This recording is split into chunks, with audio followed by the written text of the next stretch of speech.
My son had a horrible medical emergency. He was perfectly healthy, and in 3 months' time he was dying. His chest bone grew in and touched his spine. His front and back came together. I mean, he was perfectly healthy, and then he started to have this huge dent, and in 3 months' time, he did terrific damage to his lungs, his heart, his kidneys. The front went in and touched his spine. And we're at the hospital, this great children's hospital, and they said, we've never seen anything like this, but we'd like to propose to you an emergency surgery.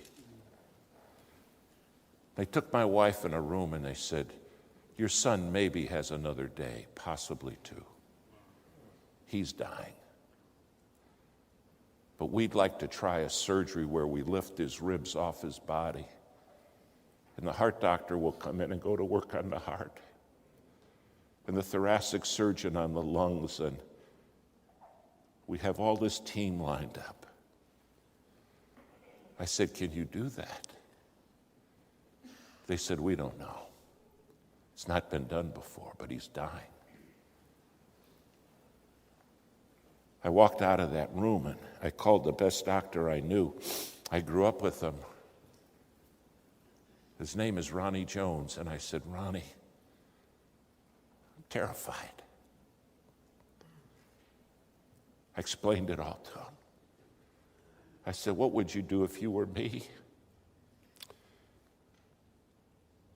He said, David, if I were you, I'd find somebody who knows how to get a hold of God, who knows how to pray. He said, you got the best doctors there are, but this is beyond good doctors. I hung up the phone and I didn't call the best preacher I knew. I didn't call the best church builder I knew. I called the best prayer I knew.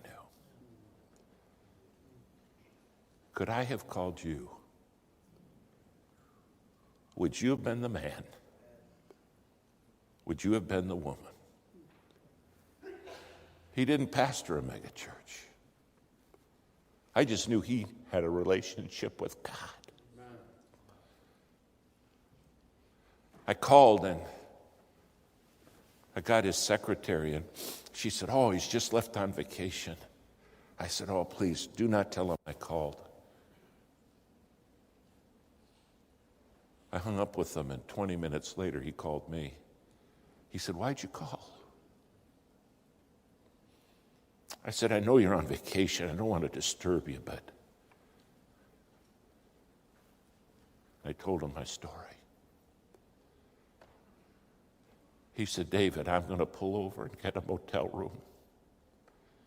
My family's going on without me. I'm going to get on my face before God, and I will not get up till you call me. Amen. Would you do that? Oh, I'd pray some for you, Brother Gibbs. Yeah, me too. But would you fast and pray and be on your face for someone else's prayer burden? They did the surgery. It took 27 hours. When it was all done, the lead doctor came out and he said, we lost him 3 times. But somehow, and these were his words, by miracle we got him back. I called my friend who was praying, and before I could tell him anything, he said, David, it got dark for 3 times. The devil was doing everything he could to kill that boy.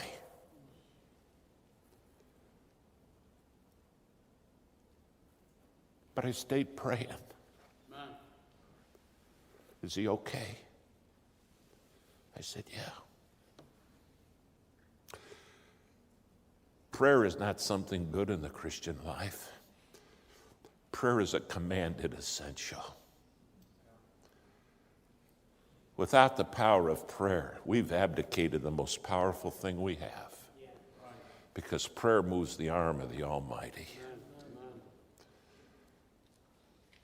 You got to have a voice. God's got to talk to you. And number two, we got to have prayer.